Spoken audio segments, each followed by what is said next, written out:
As we look at Acts chapter 14, verse 23, it tells us that there was a fasting before ordaining the elders of the church, which is the bishops, and ordaining the elders of the church for the church to be done in order. They were doing fasting to get guidance from the Lord. And if we look in Mark chapter 2, it talks about how Jesus Christ tells the Pharisees, the apostles will not fast when the bridegroom is with them. When the bridegroom leaves, they will begin fasting, which means that the apostles fasted 40 days and 40 nights.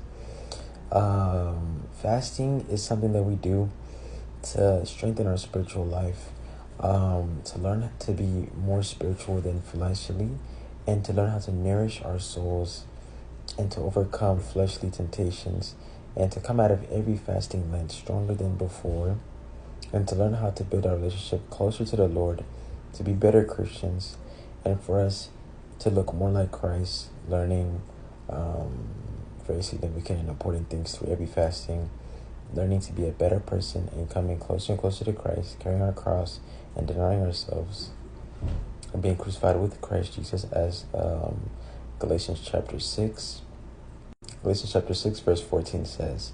So when it comes to fasting, one thing we have to understand is we don't fast just to fast and then go back into that sinning thing we were doing right after the fasting.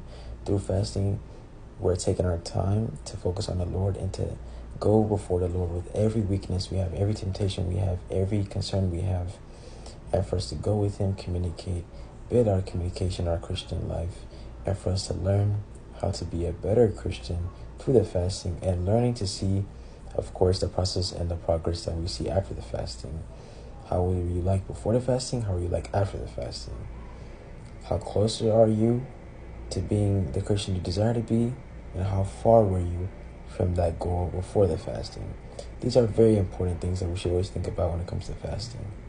And then we see Daniel fasted 21 days, and he does that to sacrifice his fleshly will from diets, from certain foods, and him getting closer to the Lord, and showing us what it takes to show perseverance in a fasting, teaching your flesh to be disciplined.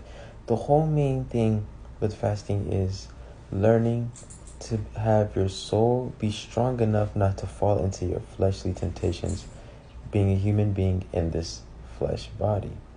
He didn't take any sorts of food, any nutrition at all. He didn't even anoint himself at all with any oil to not show it. He was literally fasting so much to that point to sacrifice his all to get closer to the Lord. So fasting teaches us to get close to the Lord no matter our situation and our temptation.